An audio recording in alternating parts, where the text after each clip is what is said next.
Hare Krishna.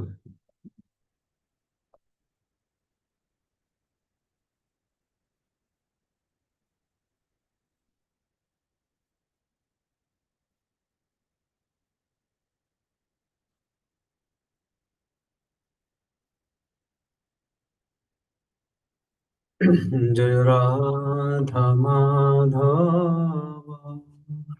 Kunja Bihari.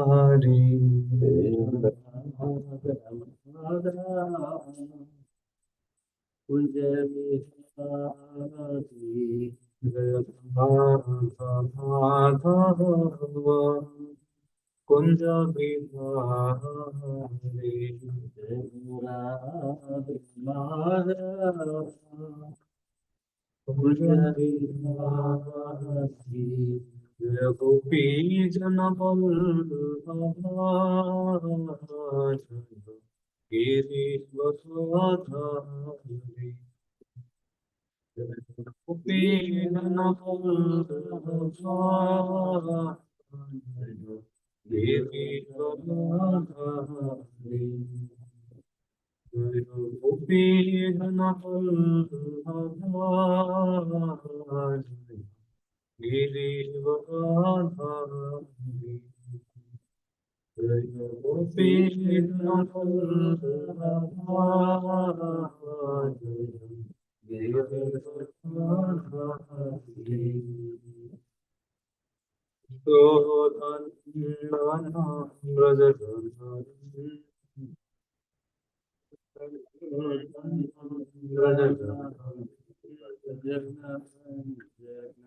यशोदन Vraj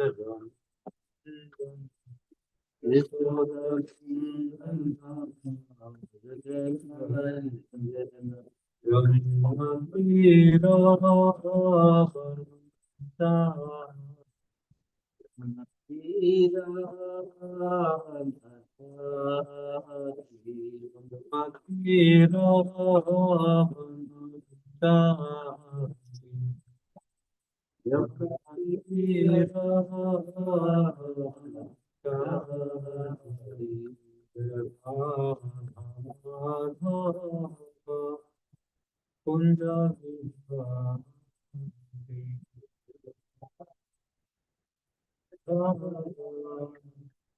कुंज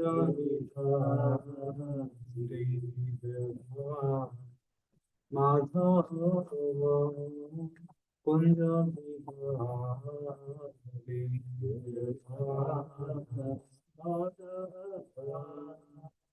कुंज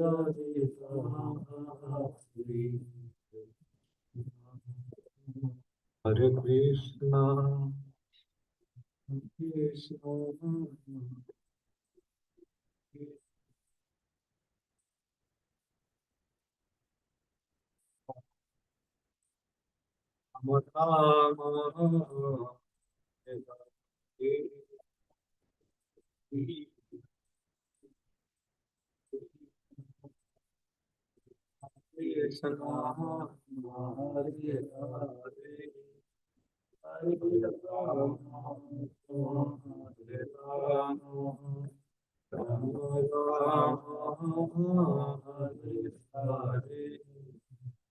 Hare Krishna, Hare Krishna, Krishna Krishna,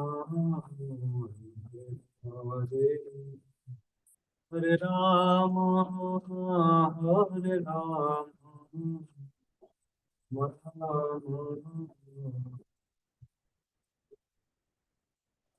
Krishna, Hare Krishna, Krishna Krishna, Hare Hare, Hare Rama, Hare Rama, Rama Rama,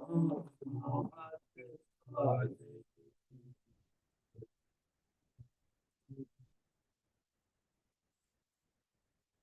Krishna,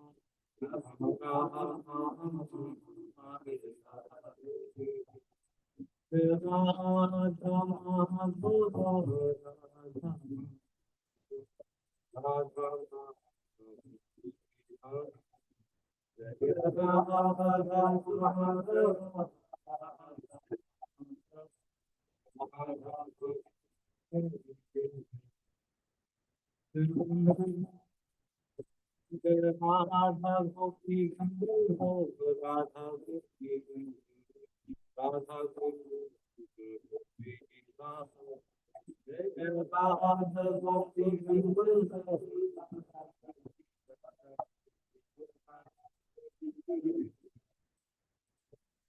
गोपिका है गोपिका पावन, गोपिका गोपी, गोपिका है गोपी,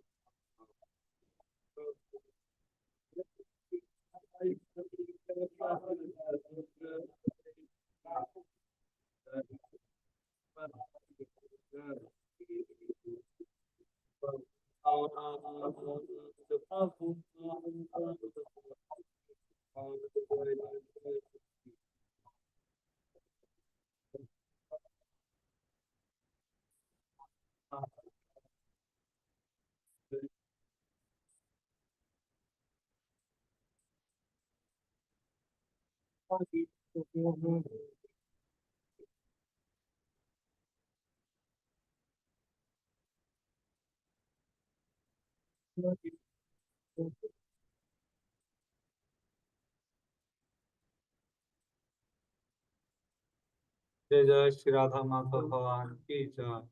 जय जय श्री राधा गोपी जन वल्लभ भगवान की जय।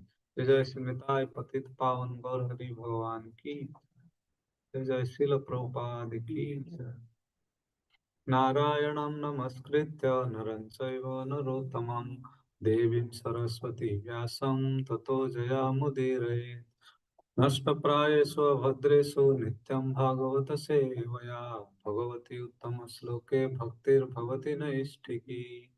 ॐ अज्ञानतिमिरन्धस्य ज्ञानञ्जनशलाकया चक्षुरुन्मिलितं येन तस्मै श्रीगुरवे नमः। श्रीचैतन्यमनोभीष्टं स्थापितं येन भूतले स्वयं रूप कदा मह्यं ददाति स्वपदान्तिकम्। वन्देऽहं श्रीगुरो श्रीयुतपदकमलं श्रीगुरून् वैष्णवांश श्रीरूपं साग्रजातं सहगण रघुनाथान्वितं तं सजीवं साद्वैतं सावधूतं परिजनसहितं श्रीकृष्णचैतन्यदेवम् श्री राधा कृष्ण पादान सहगण ललिता श्री विशाखान्वितांस। हे कृष्ण करुणा सिंधु दीनबंधो जगत्पते गोपेश गोपिका कांत राधा कांत नमस्तुते। तप्त कांचन गौरांगी राधे वृंदावनेश्वरी वृषभानुसुते देवी प्रणमामि हरिप्रिये। नमो महावदान्याय कृष्णप्रेमप्रदायते कृष्णाय कृष्णचैतन्य नाम्ने गौरत्विषे नमः। वाञ्छाकल्पतरुभ्यश्च कृपासिन्धुभ्येव च पतितानं पावनेभ्यो विष्णवेभ्यो नमो नमः। जय श्री कृष्ण चैतन्य प्रभु नित्यानंद श्री अद्वैत गदाधर श्रीवासादि गौर भक्तवृंद।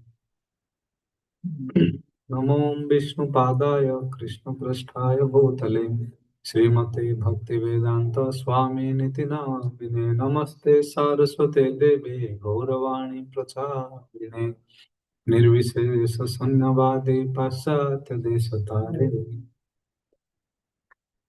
जय श्री प्रभुपाद की जय।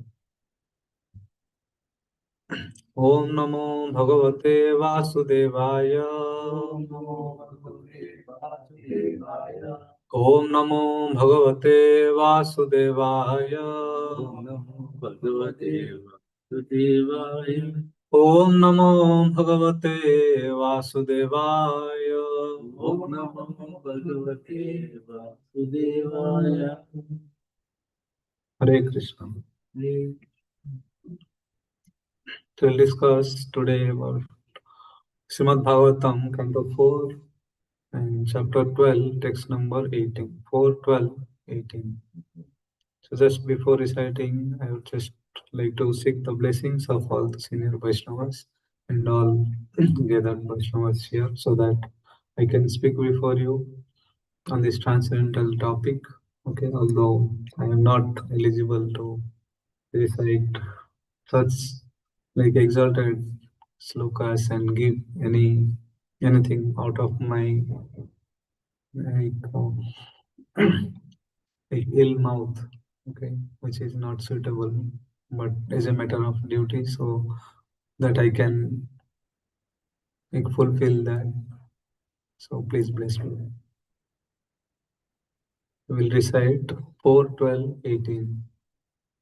Bhaktim harau bhagavati pravahan ajasram.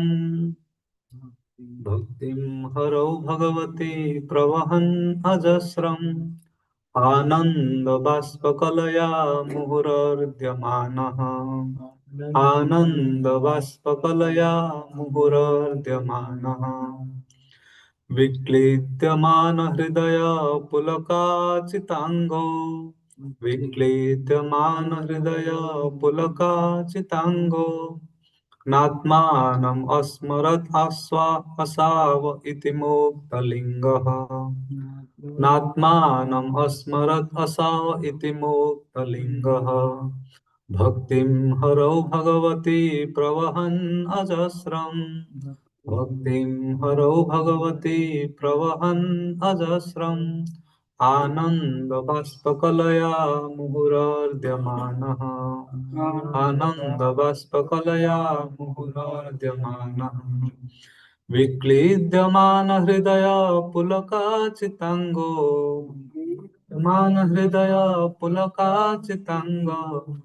नात्मानमस्मरदसौ इति मुक्तलिङ्गः. मुक्तलिङ्गः.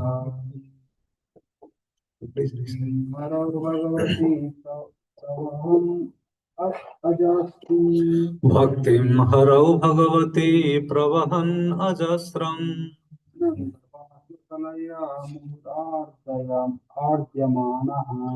आनन्दबाष्पकलया मुहुरर्ध्यमानः. विक्लीद्यमान हृदय पुलकाचितांगो. विक्लीद्यमान हृदय पुलकाचितांगो.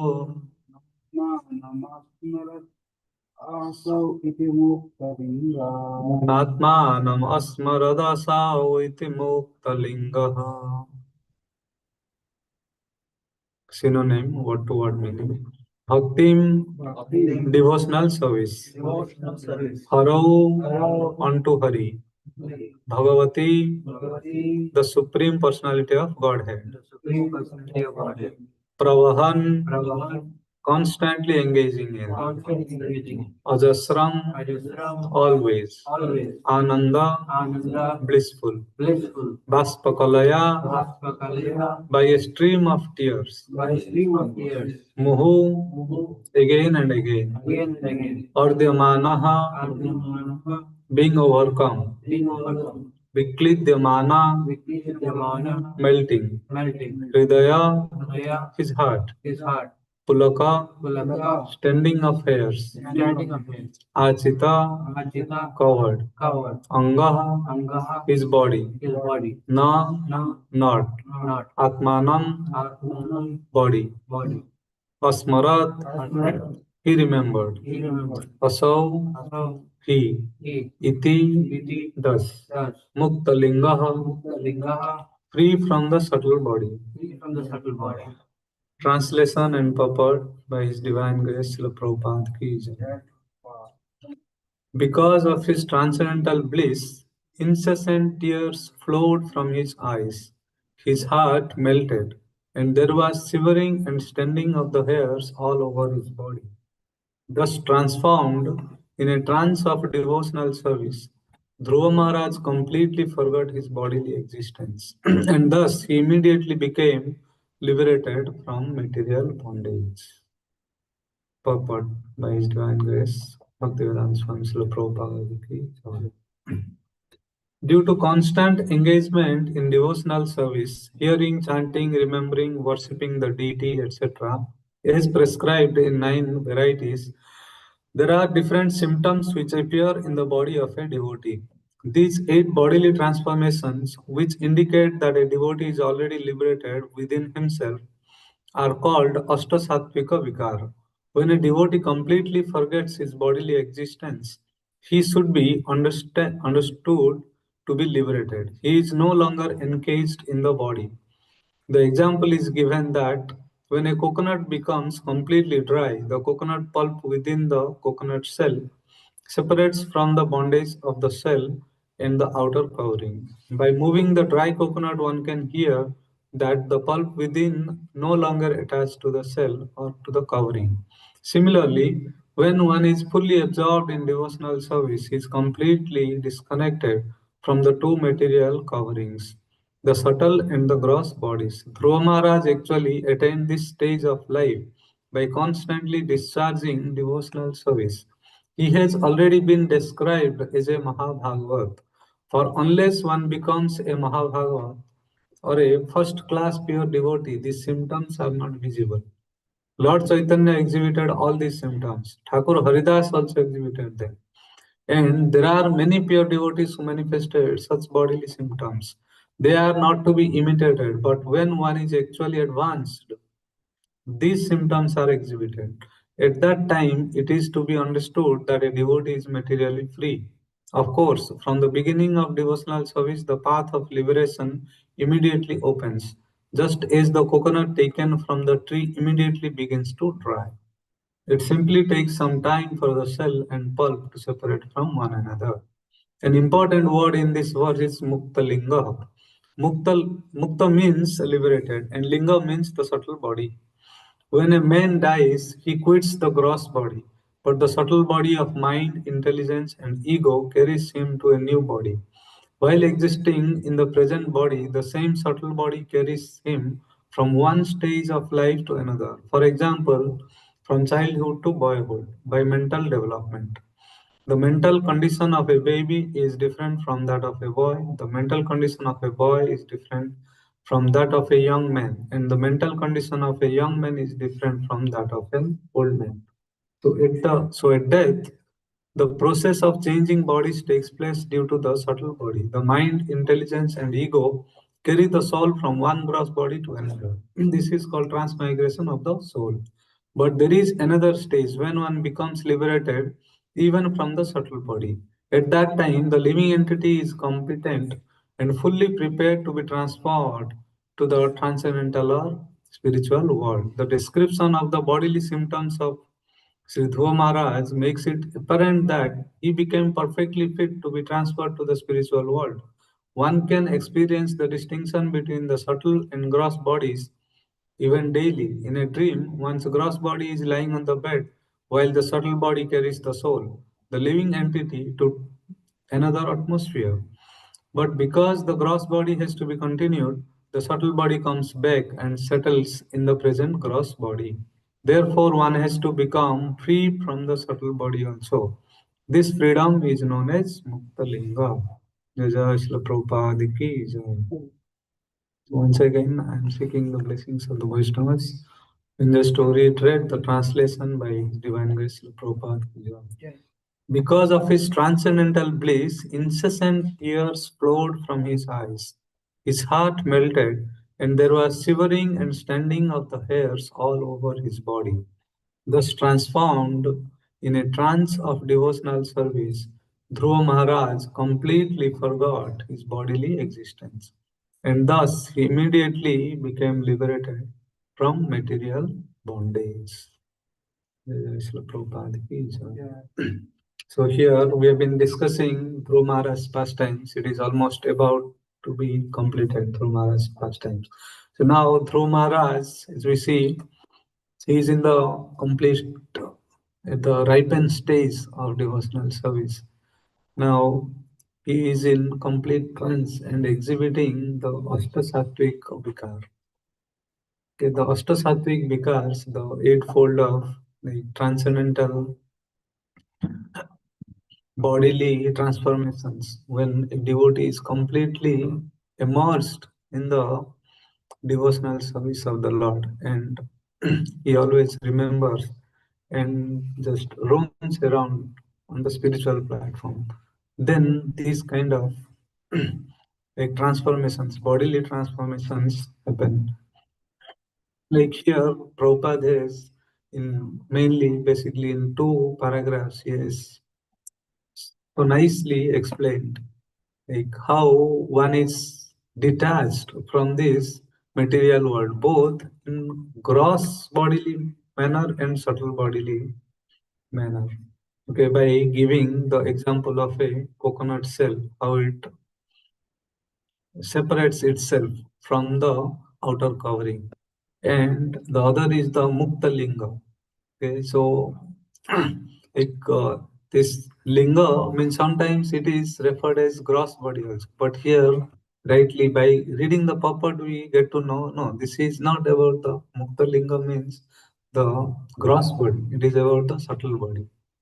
Okay? And also one important thing here we can see like here anga means body, and also there is one place here I think Atma is written. Asmarat Asau Muktalinga. Bhaktim Haro Bhagavati Praman Ajasram Ananda Gospel. So yeah, so here it says like Anga and Atmanam. Sometimes the Atmanam, Atma means also refers to body. It is not so. That's why when we read this word to word meanings and purports, then we completely understand the actual sloka. Otherwise, one may be very much scholar in Sanskrit, so he can understand. But on this sloka, so which word will depict which one? So here, like it would be a contradicting. Somebody will say, okay, like anga means body, would say gross body, and Atma means somebody will feel that subtle body. But when we in detail, when we read, we can understand that no, here little difference is there. So first Anga, which is there, that is body. Then Atmanam means body. And the Mukta Linga means free from subtle body also, not only from the gross body. So these eightfold transformations, like as Prabhupada also mentioned that when Chaitanya Mahaprabhu was here, so he was like doing these eight kind of mystic bodily transformations, okay, the Ashtasattvic Vikar, all at the same time. It is very difficult. In all other persons, the exalted devotees, sometimes some of the like Ashtasattvic Vikars, one or two will come up in a in a certain degree. But on Chaitanya Mahaprabhu, all of these would come in a same time or to a greater extent. So, and these symptoms also, like the eight ecstatic symptoms which are mentioned in Chaitanya Charitamrita, like when he first went to Jagannath Puri, when he saw Jagannath Ji, so completely, like first he stunned, perspiration in body, standing of the bodily hairs on the end, faltering of the voice. So he could not speak only. He was just saying, ja, ja, ga, ga. Like that only he was able to speak. So when this Ashtasattvic Vikar used to come, the devotee cannot pronounce the full mantra also, full name of the Lord also. So Lord Chaitanya Mahaprabhu was not able to speak completely Jagannath also. And trembling and fading of the body's color, the color of the body will also change and tears will flow and devastation. They feel like there is nothing in this world, completely devastated. So these vicaras, although it feels like something material only, so but it is transcendental and it can be perceived only by such exalted devotees who knows. Otherwise, when Chaitanya Mahaprabhu manifested these symptoms, so none of the other public who were there, and not even the Daitapatis, the servant of the Jagannath, they could not understand what's going on. Okay, so they thought this somebody made person like that. Okay, he's just crying and falling down. They could not understand that this is Ashtasattvic Vikar of exalted devotee. But Chaitanya Mahaprabhu is Lord himself. But when the learned devotees came, like Sarvam Bhattacharya came, he could understand this because he has the knowledge. When he saw that, he said, no, this cannot be possible in the body of a human being, in a material body. So Satvik because I have heard some or the other can manifest, but all of these first eightfold symptoms, how can it come up in a at the same time in a material body? So he could understand that this is something greater mystery in this. And he said, no, no, no, take him. Let's take him to the home. So after that, only when he got bewildered, then his brother-in-law, like Gopinath Acharya, he said, have you not seen those eightfold symptoms of Chaitanya Mahaprabhu? Bodily Ashtasattvic Vikar. Did you not feel that this is something greater than some human being? Then why do you have this doubt now? So, like that, this ecstatic bodily symptoms, it will not come to normal people. And here also, like not that Dhruv Maharaj exhibited all at the same time, but few of those he exhibited. And these are the result of the practicing and perfecting the ninefold bhaktis. When one is completely immersed in the ninefold bhaktis, like Sravanam, Kirtanam, Vishnu Smaranam, Archanam, Padasevanam, Dasyam, Saksham, Atmanivedanam. So in these, when one practices for a long time and purifies his heart, then automatically these symptoms will arise. It is not that like sometimes the neophyte devotees, when an exalted devotees in Maharaj, sometimes up to a little extent they exhibit some kind of this Ashtasattvic because any one of the links little bit. So they get attracted. So they have the inquisitiveness that Maharaj, how we can get this Ashtasattvic? It is not our goal to get Ashtasattvic Vikar. But when we do the bhakti, when we are detached from the gross body, subtle body, when the sadhak, when the devotee is perfect, then automatically these symptoms will come up. No one goes for the symptoms. If your if our goal is symptoms, then we'll miss the actual goal, actual our perfection. But if the perfection is there, the symptoms will automatically come. Like when someone is in material, for a material example also, if someone is material very successful, like an actor or some industrialist, okay, or some celebrities, so then they exhibit some symptoms out of their success. So people glued and attracted to that symptom. अच्छा ऐसे रहना चाहिए, ऐसे होना चाहिए, ऐसे hair style करना चाहिए, like that. So then they try to imitate that, feeling that yeah, we'll be also feeling like that. But that is not the real thing. They went through so much sacrifice, so much struggle, so much effort to achieve something. After that, those symptoms exhibited. But if you just imitate the symptoms, how can you get or release the actual success? That is not the success. If we just imitate the symptom like that, if we just imitate the symptom of a pure devotee, okay, like we know now, stunt, perspiration, crying. So one can just cry, but that is not, that could be just a like outwardly symptom, okay, performing the symptom. But when one is really with heart, is immersed in the thinking, hearing, and serving the Lord, then automatically these things will come. The symptoms will arise. So Dhruv Maharaj, at this stage, now he is exhibiting because now he started leaving his bodily consciousness. and he is a subtle bodily consciousness also. So here very important thing actually I was thinking that when Dhrumaraj was 5 years old, when he performed that Ashtanga Sarira Yoga, that time he was not exhibiting these things. That time he was not completely detached and going into this space of Ashtasattvic Vikar. Or someone would say, like, oh, now I am very much pure, David. Now I have chanted this much, I have got some perfection, so I should get. No.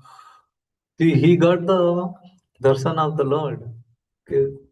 But after 36,000 years, okay, he like in previous slokas, we just saw, like we discussed, like not only he like ruled the kingdom, but he was perfectly practicing the devotional services also, and he was encouraging and giving all facilities to his people to practice that.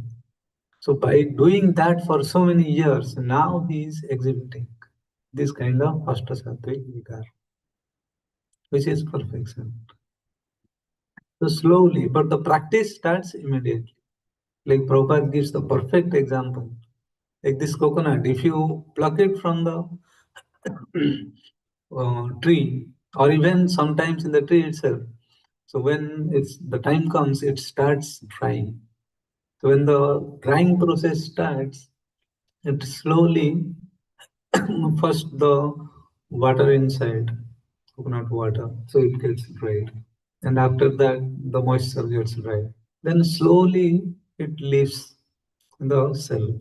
So like that, when the sadhana bhakti starts, slowly it becomes detached, slowly. So first, this dryness, the material desires which are there just to enjoy everything and anything. So those, that water will dry out in our mind. And then slowly after that, these advanced stages will come. Like first, the bodily consciousness should go away. Then after that, the subtle body, the gross bodily consciousness and the subtle bodily consciousness. So the process will start. It will take many years. And that's why in our Prabhupada always encourage that we should always be in the sadhana bhakti first. We do not think ourselves that we are liberated just by reading about liberated persons, their final stage activities, their symptoms which they exhibited, like Dhruv Maharaj or our Sadhu Goswamis and all. So we can like read all these pastimes just to get inspired. But as but along with that, we also sufficiently read their pastimes from the beginning. How did they perform the sadhana bhakti? Even our acharyas also, how much they sacrificed and how much they practiced the devotional service for years. It's not that right from the only few of the acharyas, they were like from the beginning, from the childhood itself, they were exhibiting some like pure devotional services. But so many of our acharyas in our Gaudiya Vaishnava Sampradaya, they practiced, but sadhana is main. So by doing the sadhana bhakti, the practicing of devotional services, then one becomes purified. Otherwise, we should take it for granted that this gross body is always will cheat us. So we have to be very careful. If we think that no, we can be liberated also, we can just practice the advanced thing, then the body may cheat. But if we are ever 100%, always in the like knowledge that yes, this we have to do good sadhana and practice our devotional services very carefully and seriously, then only maybe at the end of the life, okay, after practicing for many years and doing this Ravan Kirtan, discussing with devotees, and also other limbs like Padasevanam, Arsanam, Bandhanam. So all these things we should start doing. So gradually, so first starting with like first when the new devotees come, we encourage them. First you chant and hear, and then discuss among us. Then they are put into Archanam, Bandhanam. Then they might feel some then relationships. Then they will go towards these other limbs like Dasyam, Saksham, Atmanevedanam. So those things will they can go. But first the sadhana bhakti, like Dhruv Maharaj also, first he started the 6 months sadhana. No one can think of like doing that kind of sadhana. But at least at our level, we can do whatever the best we can do. Like the people who want to get into med school, like in India, like UPSC and all, how much sacrifice they do, day and night completely. They are immersed for a few years. So like that, if we see, like if we want to achieve something higher, then we also have to spend our time and effort. If you just become just relaxed, then it won't be. If Dhruv Maharaj, like Guru Maharaj was saying, if Dhruv Maharaj would have been like very relaxed, अरे हाँ नहीं दिया तो नहीं दिया क्या हुआ अब पिताजी का गोद में चढ़कर क्या करेंगे छोड़ो नहीं दिया तो अगर ऐसे सोचते तो वो कैसे प्राप्त करते वो भगवान तो थोड़ा हमें जोश रहना चाहिए कि no I have to get the lotus feet of the Lord. So I have to do whatever I have to do. So we have already like sacrificed so much. Like the people cannot think of what devotees are practicing. They think that it is something kind like dream, or they are these people are crazy. That's why they are doing. Who can do like this? The practicing for the whole life like this. So if we have already sacrificed that much, okay, to get into a regulated life, okay, not being like whatever we want, whatever at any time, uh, like the other materialistic people, then why not just to go step forward?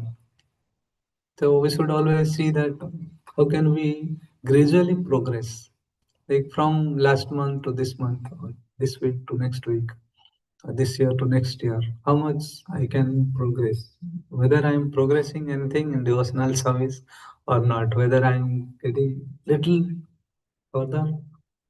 So we can judge ourselves also sometimes. And we should always like when we read and discuss these pastimes and again and read Prabhupada's purports very carefully, like word to word. So then we get a lot of inspiration from Bhagavad Gita and Srimad Bhagavatam. We get a lot of inspirations to practice to sadhana bhakti. Before jumping into Chaitanya Charitamrita or the exalted symptoms and pastimes of the very advanced devotees, so we should first very carefully read in detail the purports and practically uh, like which we can implement in practice, which Prabhupada has depicted.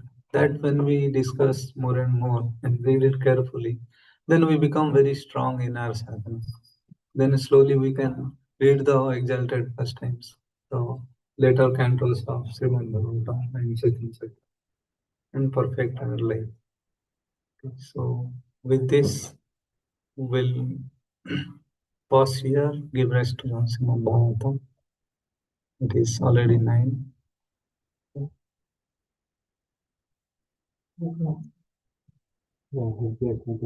जय श्री ग्रंथराज भागवतम की जय, जगत गुरु शिल प्रभुपाद की जय, अनंत कोटि वैष्णव भक्त वृंद की जय. Okay, we'll stop the Zoom call.